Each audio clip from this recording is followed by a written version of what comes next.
Welcome back to the STS Group 7. I am Lozada to host today's show.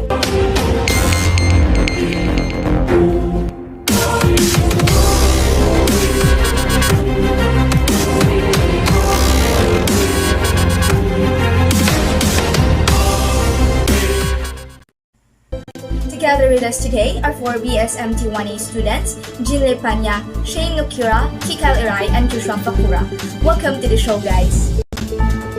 Okay, so the topic for today's show is Republic Act 1606, an act to promote scientific, engineering, technological research, invention, and development. This is a pretty old policy, isn't it? Approved by the late President Carlos P. Garcia 67 years ago. When you think about it, there's already so many laws enacted for science and technology development. But what makes RA 1606 different from the other laws, like RA 2507 or RA 10055? This law is the pioneer of all policies regarding science and technology development in the country. It became the foundation of laws like RA 11293 and RA 2067.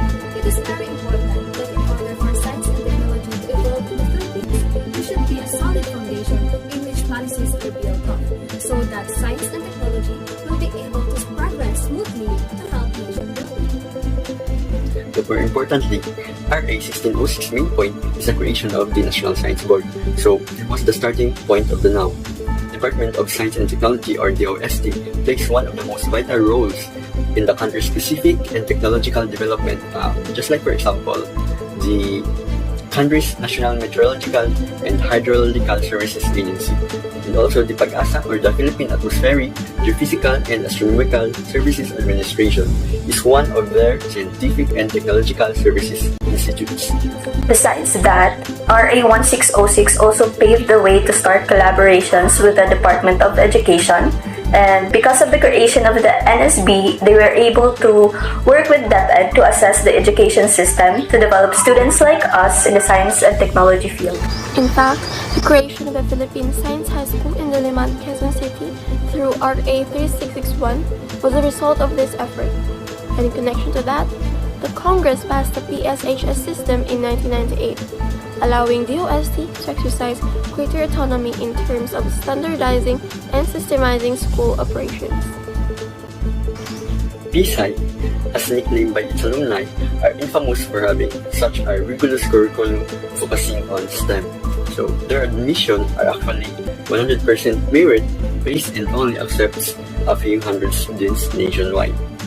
In addition to what we said earlier, this law allows for the creation of policies offering scholarship like RA 10612 and RA 7687.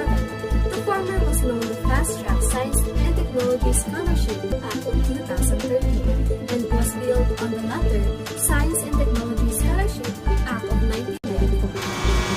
Yes, actually, many of my classmates are beneficiary of Republic Act 7687 and are DOST scholars themselves.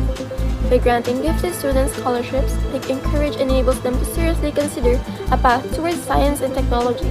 Especially to students who are less financially secured, they are able to pursue a path where they can not just flourish, but also provide for their families.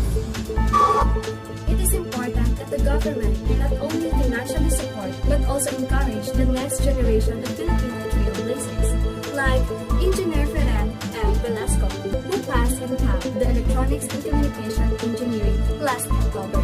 She was a grantee of RA 7687 as a third-year student in Colegio Tita Gupan and graduated as magna cum laude in her program BSc. Wow!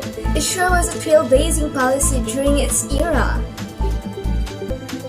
Yes, it was, but it also has areas of improvement, like how it introduced a more centralized system centered in Manila, which slowed down the release of funds, delaying researchers far from the capital.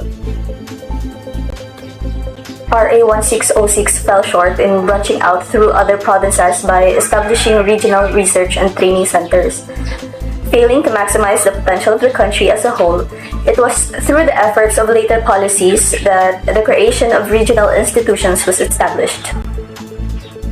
It seems that the country has all these policies necessary for us to be proactive in scientific and technological developments. But why do you think we are still struggling to catch up with other global powers? Yes, Raan, we already have the raw materials, many brilliant brilliant minds ready to elevate, but we, as a nation, plagued by many issues since throughout our history. We are not politically, socially unified enough to actively work for a common goal. Corruption is still prevalent in the power of people, and there is also the issue of economical inequality between the rich and the poor Filipinos. We are not economically stable to consistently allocate funds for projects. Since the 70s, the country has been suffering from brain drain. Thousands of highly skilled workers emigrate abroad for better job opportunities. In fact, a big portion of the student population plans to go abroad as soon as they finish college. This causes a shortage in the country. For example, the pandemic exposed the shortage of healthcare workers in hospitals. They are always short-staffed and therefore cater to more than the recommended number of patients, causing burnout to workers and lower service quality to the patients. Speaking of potentials, what do you think are the country's biggest prospects that needed exploring? We think there are two resources the Philippines could maximize on. First, human resources. We are one of the biggest producers of skilled and unskilled workers abroad.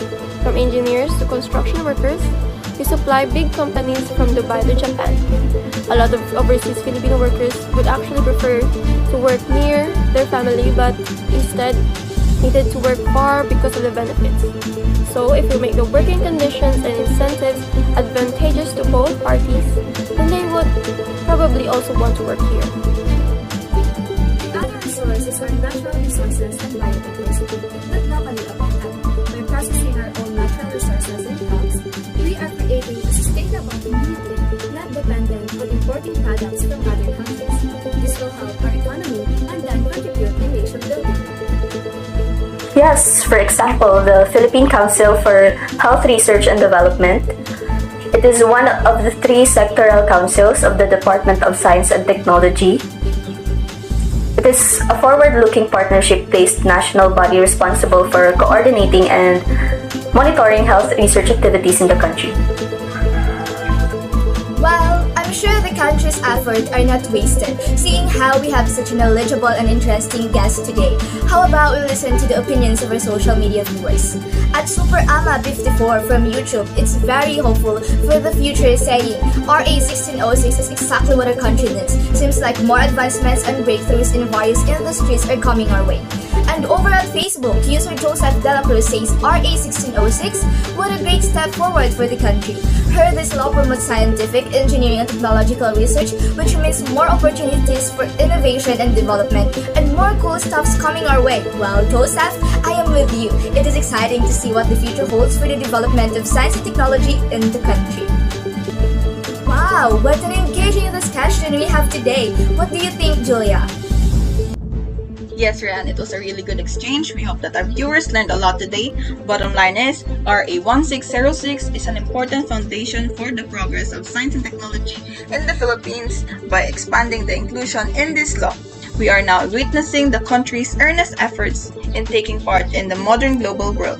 Science and technology directly affecting the national building through social and political and economical reactions generated. Unfortunately, our time is up and we have to end the show. But before that, thank you Ginlei, Kyle, Shainne, and Joshua for joining us today in this show. Anything to plug? Thank you too also. And the show, STS Group 7 for having us. Yes, that's right. But don't forget to also click the subscribe button and hit the notification bell below to be updated on our future videos. Thank you for watching. Well, we would truly appreciate it if the viewers watching today would like and share this video. That's it for today, folks. I am leaving you with a quotation from Edward Teller saying, "The science of today is the technology of tomorrow." Again, this is STS Group 7 of channel BSMT1A, your number one show to talk about science and technology. See you again next time.